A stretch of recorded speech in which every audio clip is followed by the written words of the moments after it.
कांवर सखी गिर गइले मोरा दूबर सजनवा लेके कांवर सखी गिर गइले मोरा पातर सजनवा लेके कांवर सखी गिर गइले मोरा दूबर सजनवा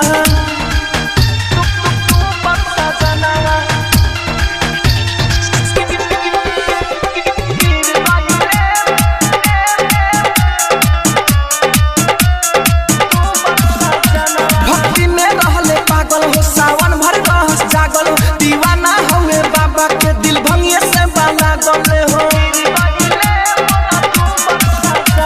भक्ति में रहले पागल हो सावन भर रहस जागल दीवाना हुए बाबा के दिल भंगिए से बाला गले हो राइटर छबिला राहुल हुए परनवा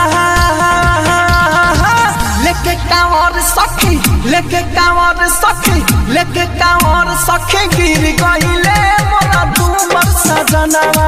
लेके कांवर सखी गिर गइले मोरा पातर सजनवा लेके कांवर सखी गिर गइले मोरा दूबर सजनवा। राजधानी डिजिटल रिकॉर्डिंग स्टूडियो बेलवतिया।